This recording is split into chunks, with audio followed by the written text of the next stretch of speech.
বিসমিল্লাহির রহমানির রহিম। আমি আশিকুর রহমান সোহাগ 3Dর পক্ষ থেকে সবাইকে শুভেচ্ছা ও শুভকামনা। পল্লী বিদ্যুতে একটি সার্কুলার পড়ছে আপনার নেত্রকোনা পল্লী বিদ্যুৎ সমিতি রাজেন্দ্রপুর 40 নেত্রকোনা, এখানে একটা সার্কুলার পড়ছে সরকারি। তো আপনারা যারা এখনও আমার এই চ্যানেলটিকে সাবস্ক্রাইব করেনি অবশ্যই সাবস্ক্রাইব করবেন। আমি কিভাবে আপনারা এখানে আবেদন করবেন, কিভাবে কি সম্পূর্ণ বিস্তারিত আপনাদের মাঝে তুলে ধরব। এখানে এটা একটা দেখতেছেন, এটা একটা সরকারি ওয়েবসাইট, বাংলাদেশ জাতীয় তথ্য বাতায়ন সরকারি ওয়েবসাইট। এই ওয়েবসাইটের লিঙ্ক যদি আপনাদের সমস্যা হয় আমি ভিডিও ডিসক্রিপশনে রেখে দেবো, আর তারপর যদি না পান তাহলে অবশ্যই জিমেইল নাম্বারটা দিয়ে দেবেন, আমি সেখানে ট্রান্সফার করে দেবো, সেন্ড করে দেবো। আচ্ছা, যাই হোক, এখানে আপনি দেখেন প্রথমে এখানে নোটিশ বোর্ডে দেখেন যে 2 নম্বরটা মিটার রিডার কাম মেসেঞ্জার চুক্তিভিত্তিক পদে নিয়োগ বিজ্ঞপ্তি। এটা সরকারি, এখানে ক্লিক করলে আপনারা দেখতে পাবেন, অটোমেটিকলি ডাউনলোড হয়ে যাবে। ঠিক আছে, আমার ডাউনলোড করা আছে, এই যে আমার ডাউনলোড এখানে করা আছে, আমি ডাউনলোডটা গুগল ক্রোমে ব্রাউজিং করে এখানে নিয়ে আসছি। তো সেক্ষেত্রে এরকম দেখাচ্ছে, আমি আপনাদেরকে পড়ে শোনাচ্ছি। এখানে দেখেন বিষয়টি, নেত্রকোনা পল্লী বিদ্যুৎ সমিতি রাজেন্দ্রপুর 40 নেত্রকোনা, এটা আপনার 27/5/2021 খ্রিস্টাব্দে আপনার এটা পাবলিশ হচ্ছে। আর এখানে নিয়োগ বিজ্ঞপ্তি লিখে দিছে বড় করে। আমি জাস্ট আপনাদের শর্টকাট করে কিছু জিনিস মেন পয়েন্টগুলো বোঝাবো, যেগুলো মিস করলে আপনাদের আবেদনগুলো কিন্তু বাতিল হবে 100%। তো সেক্ষেত্রে আপনারা অবশ্যই ভিডিওটি সম্পূর্ণ দেখুন। এখানে নেত্রকোনা পল্লী বিদ্যুৎ সমিতি মিটার রিডার কাম মেসেঞ্জার চুক্তিভিত্তিক পদে জনবল নিয়োগ প্যানেল তৈরির লক্ষ্যে আগ্রহী প্রার্থীদের নিকট হতে নিম্ন বর্ণিত যোগ্যতা ও শর্তাবলী, অর্থাৎ যোগ্যতা প্লাস শর্তাবলী দুটো লাগবে, প্রতিপালন সাক্ষেপে দরখাস্ত আহ্বান করা যাচ্ছে। অবশ্যই মনে রাখবেন, যোগ্যতা প্লাস শর্তাবলী দুটো জিনিস এখানে নিচে দেওয়া আছে, এগুলো আমি সুন্দর করে মেন পয়েন্টগুলো আপনাদেরকে বোঝাচ্ছি। দেখেন, পদের নাম মিটার রিডার কাম মেসেঞ্জার চুক্তিভিত্তিক, বেতন স্কেল আর যে 2016 সালের যে বেতন স্কেল 14,700 থেকে 26,880 টাকা, এই টাকার মধ্যে আপনি বেতন স্কেল ধরে নেবে আপনার অভিজ্ঞতা অনুযায়ী। যাই হোক, প্রার্থীর অভিজ্ঞতা, এখানে অভিজ্ঞতা চাইছে কিন্তু, বাট অভিজ্ঞতা অনেক সময় লাগে না, তারপরেও চাকরি হয়ে যায়, সেক্ষেত্রে আপনার অবশ্যই আবেদন করবেন। আগ্রহী প্রার্থীদের মিটার রিডার কাম মেসেঞ্জার চুক্তিভিত্তিক পদে কমপক্ষে 3 বছর, 6 বছর অথবা 9 বছর সন্তোষজনকভাবে কর্ম সম্পাদনের অভিজ্ঞতা থাকতে হবে। ঠিক আছে, এখানে অভিজ্ঞতার কথা বলে দিয়েছে। আর বয়সসীমা 52 বছর হলে মধ্যে হতে হবে। আর এখানে অন্য যোগ্যতা বলছে, প্রার্থীকে সৎ, বিশ্বস্ত, মার্জিত ব্যক্তিত্ব, সুকাঠাম দেহ, সুস্বাস্থ্যের অধিকারী হতে হবে। প্রার্থীর নিজস্ব বাইসাইকেল থাকতে হবে এবং বাইসাইকেল চালানোর পারদর্শী হতে হবে। প্রার্থীকে পাটিগণিতের মৌলিক বিষয় যেমন যোগ, বিয়োগ, গুণ, ভাগ ইত্যাদি সম্পর্কে সামক ধারণা থাকতে হবে। এখানে শর্তাবলী আছে, শর্তাবলীটা দেখে নিন। শর্তাবলী কিছু বিষয় আছে এখানে ফর্ম সম্পর্কে কিছু দিছে।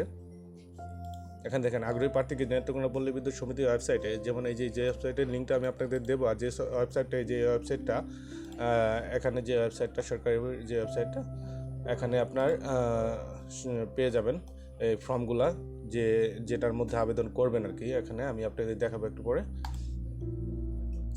এখানে এই যে সাইজের যে A4 সাইজে আপনি কম্পিউটারের দোকান থেকে অবশ্যই এই সাইজের ফর্মগুলো ডাউনলোড করে নেবেন। এটা নিতে হবে 15/6/2021 তারিখের মধ্যে। ঠিক আছে, এখানে আপনার ভিতরে চলে গিয়ে আপনার এখানে অবশ্যই আপনার নিজে আবারও ভালো করে পড়বেন, যদি না বুঝেন অবশ্যই কমেন্ট করবেন।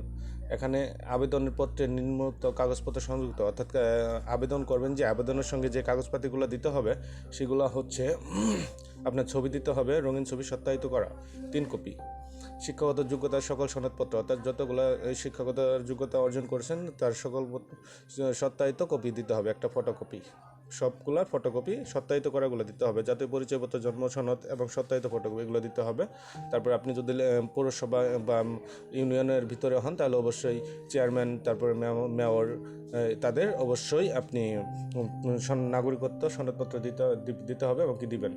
তারপরে যারা অভিজ্ঞতা সম্পূর্ণ তাদের ক্ষেত্রে এটা একটা মেন পয়েন্ট, যারা অভিজ্ঞতা সম্পূর্ণ তারা অবশ্যই আপনার জেনারেল ম্যানেজার কর্তৃত্ব প্রদত্ত যে এজিএম মানব সম্পদ, অর্থাৎ আপনার যে জেলার ভিতরে যে এজিএম থাকে তাদের একটা প্রত্যয়নপত্র, অভিজ্ঞতা সনদপত্র, বেতন এবং শেষ বেতনের প্রত্যয়নপত্র অবশ্যই দিতে হবে। অর্থাৎ আপনারা যে অভিজ্ঞতা যারা জানেন, যারা কাজগুলো জানেন, তারাদের অবশ্যই প্রত্যয়নপত্র আছে, সেগুলো আপনার মানব সম্পদ প্রশাসন যে আছে দায়িত্বে আপনাদের জেলায়, তার অধীনে গিয়ে সত্যায়িত করে নেবেন এবং শেষ বেতনে যে স্কেলে যে একটা কাগজ থাকে ওই কাগজটা প্রত্যয়নপত্রটা দিয়ে দেবেন, ঠিক আছে। তারপর চুক্তি মেয়াদকাল, এখানে চুক্তি মেয়াদকালটা আপনারা দেখে নেবেন খুব সহজেই। বেতন ও ভাতা তো আপনার ওটা নিয়ে সরকারি চাকরি বুঝেনি, বেতন ভাতা নিয়ে কোনো টেনশন নেই, চাকরি হয়ে গেলে খালি টাকা আর টাকা, নো প্রবলেম।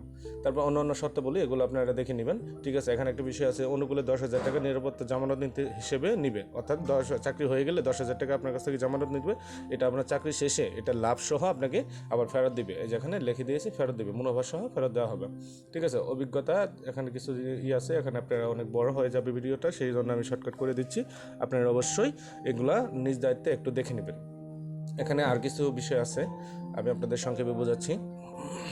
এই যে অনুলিপি যে বিষয়টা আপনার এখানে বলছে, জ্যেষ্ঠতার ভিত্তিতে নহে, সদয়ী অবগতি ও নোটিশ বোর্ডের মাধ্যমে প্রচারের অনুরোধ সহ। এখানে কিছু সিনিয়র পার্সনের দেওয়া আছে, এগুলা ওনারা যারা করছে, এগুলা জাকির হোসেন জেনারেল ম্যানেজার যিনি আছেন, উনি এই আবেদনটির অর্থাৎ নিয়োগটির সম্পূর্ণ দায়িত্ব ওনার অধীনে হচ্ছে। যাই হোক, এখানে এই যে ফর্মটা, প্রথমে যে ফর্মের কথা বলা হয়েছিল, যে যার মধ্যে আবেদন করবেন, আবেদনটা কীভাবে করবেন, এই ফর্মটা প্রথমে ডাউনলোড করে নেবেন, ঠিক আছে। ফর্মের মধ্যে অনেক কিছু লেখা আছে, নিয়োগ বিজ্ঞপ্তি নং, এটা আপনার দিতে হবে না, ঠিক আছে। এখানে পাসপোর্ট সাইজের ছবি একটা স্ট্যাম্প করে লাগিয়ে দেবেন, স্ট্যাম্পলিং করে। আবেদন পদের আবেদনকৃত পদের নাম, যে আবেদনটি করতে চাচ্ছেন, মানে যে বিষয়, যে পদে আবেদনটি করতে চাচ্ছেন, যেমন এই যে মিটার রিডার কাম মেসেঞ্জার চুক্তিভিত্তিক, এটা আপনার পদ, ঠিক আছে। এটা আপনি লিখে দেবেন, পদের ধরন, ঠিক আছে, ফুল টাইম লিখে দেবেন, বিজ্ঞাপন সূত্র এখানে দেখে আপনারা অবশ্যই এগুলা সুন্দর করে ফিল আপ করবেন, ঠিক আছে। এখানে পিতামাতা, জাতীয়তা, ধর্ম, নিজ জেলা, টেলিফোন, মোবাইল নাম্বার, বৈবাহিক অবস্থা, ঠিক আছে। যদি বিবাহিত হন তাহলে এখানে টিক দিবেন, আর অবিবাহিত হলে এখানে টিক দিবেন। তারপরে গ্রাম, সড়ক, বাড়ি এগুলো লিখবেন, অবশ্যই জেলা লিখবেন, এখানে সব কিছু লিখবেন, এই ফর্মে লিখবেন। এরপর আরেকটা ফর্ম আছে, এখানেও কিছু জিনিস আছে, এগুলো আপনারা অবশ্যই ফিল আপ করবেন, খালি রাখা যাবে না, খালি রাখবেন না। আর যারা অভিজ্ঞতা না, তারা অবশ্যই এখানে কোনো কিছু দিতে হবে না, সরাসরি দিবেন, যদি কপাল লেগে যায় চাকরি হয়ে যাবে, নো প্রবলেম।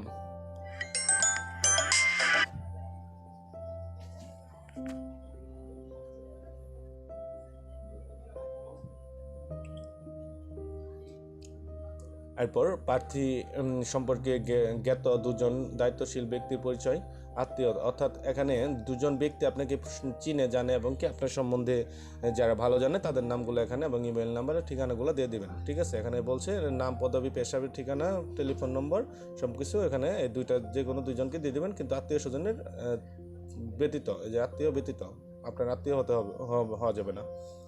তারপরে এখানে অঙ্গীকার করছেন যে লিপিবদ্ধ সহজতে, এটা তো আপনার দেখে নেবেন। তারপর আবেদনকারী স্বাক্ষর, আপনি যে আবেদন করছেন তার অবশ্যই স্বাক্ষর এবং কি তারিখ দিয়ে দিবেন, ঠিক আছে।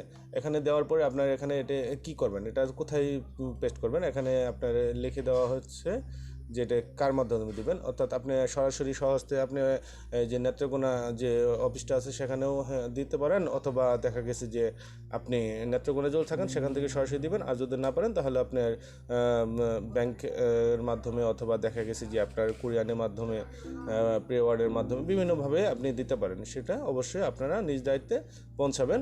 কত দিনের ভিতরে এখানে ডেট দেওয়া আছে, এর ভিতরে, অর্থাৎ 15/6/2021 এটা মধ্যে আপনার দিতে হবে, ঠিক আছে।